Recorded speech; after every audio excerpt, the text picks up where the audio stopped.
Okay, ladies and gentlemen, you're thinking about making the jump from EDH to Brawl. I've seen a few people post about how they tried to make this jump. It didn't go well. They didn't enjoy it.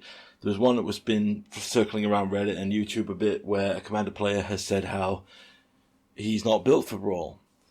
And that's true because he went in basically assuming that it was going to be another Commander variant. And it kind of is, but there are some key differences in certain rules you have to follow with Commander. With making that transition to Brawl. So, I'm going to jump straight in. Rule number 1, build for fun, but play to win. This was something I've seen a few people comment, and it's a great philosophy to have, particularly in Brawl. Brawl is a different beast to Commander. In Commander, you'll often build your fun, wacky deck, and then you'll play to do your dumb, wacky thing. So, you might have a 6-card combo that involves your commander and 25 mana. This is an exaggeration, of course. But that's what you want to do. You want to do your silly 6-card stupid thing or flavor text thing. And that's great in a commander format where there are 4 other players. And that's the key interaction we'll go into in more detail. But you got to remember, if you're sitting there doing nothing in commander because you're doing some quirky stupid thing, there are 3 other players to interact. So what happens in this scenario is you might have built for fun to do a silly thing, which is great, but you should really be playing to win because it is a competitive format. Now, there's no prizes, but it's still competitive. And what I mean by build for fun but play to win, I will use an example of one of my own Brawl decks. I have a Niv Mizzet the Guild Pact deck, which is built purely around every alchemy card creature that has been created. It is a companion deck that has Umri as its companion, so there is nothing but lands and creatures. And all I do is put in every quirky, silly alchemy card because they're fun, quirky, and weird. But when I play that deck, I play to win. I'm not showing off like random alchemy cards for the fun of it. I'm playing cards that are going to remove creatures, that are going to do damage, that are going to let me attack. So that's the philosophy. You can build something fun, but you going into the format, you've got to know, you've got to play to win. So with that in mind, let's move on to our second rule. It's 1v1. I touched on it a little bit in rule 1, but in rule 2, we're going to go into detail here. This is a 1v1 format. As I said before, if you're doing something quirky in Commander or you have a slow start, let's say you go turn 1 land, turn 2 land, turn 3 land and do nothing. There are 3 other players who are going to go off. And in a Commander game, most people will look at your board and go, oh, well, he didn't have a great start. I'm going to attack a different player, or I'm going to leave the player that's behind alone. That philosophy doesn't exist in 1v1, because obviously, well, he's the only person I'm playing against. He's had a bad start. I'm going to press my advantage. So to that matter, the biggest thing I've seen of a lot of new players when I've seen deck lists and people playing Brawl, your curve matters. This is a format that is probably closer to Canadian Highlander than Commander in nature. And what I mean by that is you should be doing something on every one of your turns if possible. Now, sometimes that doesn't happen, of course, but you should have a plan. For example, you should not think that in Brawl it is okay to do nothing, get to turn 3, hit your cultivate, then turn 4, do your 5 mana commander and think that's a good play. In most decks, you'll be facing down a board presence way bigger, they'll have counter magic ready and they'll be ready to go. So know that your curve matters. You should have something to do on your first 2 or 3 turns. If you're not done multiple things by turn 4 in a 1v1 format, you are probably losing. So please, if you're looking to jump into Brawl, don't neglect your lower curve. I literally had a deck that punished people that didn't do this. It was literally a Bazriket deck. He was the white 3-mana planeswalker that basically I used him for his -2, which was this turn, whenever you attack with non-token creatures, make that many attacking token creatures. And the deck was called Oops All 1-Drops because it was literally 60 1-Drops, and I would run over some decks because most opponents wouldn't do anything for their first 4 turns, and I could literally kill them by that turn. Now, some people say that sounds horrible, but if you just had a bit of interaction, you would have stopped that deck. So please, know that your curve matters. You should aim for the bell curve or the reverse hill. And what I mean by the reverse hill is your highest concentration of things should be your lower mana cost to your bigger mana cost. That's how I build my Niv decks. Everything is 2 or 3. There's very little that's 4, and only 5 drop is Niv. But with that said, please, I don't stress this enough, put in 1-drops in your deck, people, please. We'll move on to rule 3. Know the power of your commander. This is another philosophy that stems over from EDH into Brawl. People assume that they'll get a pass because it's a Kenrith deck, but it's a Kenrith all dudes wearing hats deck, so it's not that powerful. That's not how the matchmaking works. Arena has what we call the Hell Queue. If your commander, basically cards have point values. There is an actual list, it'll be in the deck list below. Not deck list below, sorry. In the description below, you'll find a way to go to an actual spreadsheet that had this.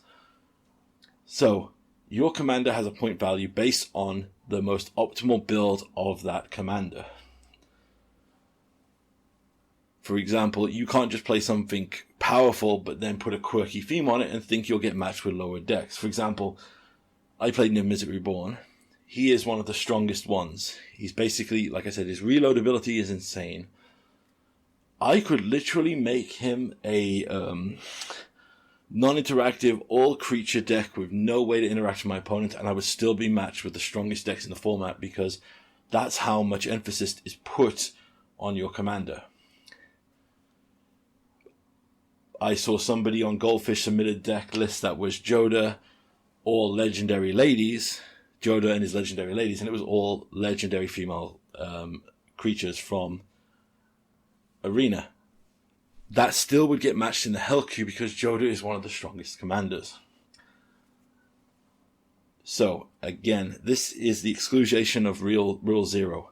You will not get the luxury of sitting down saying, yeah, I mean, I've got Joda, but it's all Jodas with all ladies facing left. You're going to literally play that into the Hell Queue, run into someone like me playing Niv, I will remove your creatures and then put damage on you, and you'll feel sad because you didn't get to do your silly thing. That being said, if you want to build a low-powered deck, totally fine. But you'll have to match it with a low-powered commander. So yes, be wary of the Hell Queue and know the power of your commander. Rule 4. Interaction is needed and your spells will be countered. The great test of if someone is truly I would like to say a commander player trying out Brawl, is their reaction to the countering of the commander spell. Now, one of the most played spells in this format is Wash Away, which is, for those of you who don't know, it is a 3-mana counter spell. It's a 1-mana counter spell with Cleave that says counter a spell that wasn't cast from their hand, but you can cleave it for 3 mana to counter any spell. Obviously, this is played because it's 1 mana counter a commander spell. And you will run into people who will play their commander with no other cover or anything else, and you'll counter it or blow it up immediately, and they'll immediately leave the game. Now, I don't know that they are commander players, but it feels very strong commander-esque thing here. Because, like I've said before, one of the carry-on unspoken rules of a lot of casual commander groups is, oh, let him do his thing. Well, that's not a luxury you're going to have in Brawl. You are going to get your spells countered. If you try to do your cool, scary thing, your opponent will probably respond to it. And you need to be okay with that. This is more of a 1v1 mentality. As well as interaction and spell countering being necessary for that, it's also necessary in your deck. And this is something that I need to stress, because I've seen it with so many of the new decks that are built, like first time Brawl deck, this is it, and there's not a single kill spell or counter spell, there's just a couple of board wipes. The deck building rules are so different. You do not want to use board wipes if you can avoid it. Ideally, you want interaction that will remove your opponent's stuff, leave your stuff clear. Cyclonic Rift. River's Rebuke is one of the big ones as well. It's played nearly as much as Cyclonic Rift. You are going to need these interaction spells. Swords, Path, stuff that you might run in your commander deck casually, but you might not think of as putting in a deck here. And you need to use it to your advantage. Like I said, you can build your fun deck, but you've got to have the mentality of knowing that your opponent is going for the win, and you should be going for it too. You are not the bad guy for seeing that your opponent is missing a land drop and countering a ramp spell. You are not the bad guy for seeing a Niv Mizzet player try to cast Niv to reload and you countering the spell. I will literally go, oh no, well, better try another path. You know? Don't feel like a bad guy for playing the game. Commander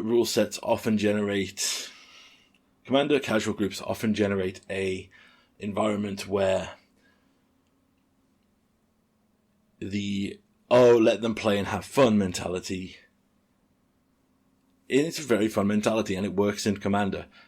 Won't work here. You also got to remember, your opponent is not your friend at the game store sitting across from you or sitting across the kitchen table laughing about a joke. They are just going to be as mean as they are to you. So please, have interaction and use it.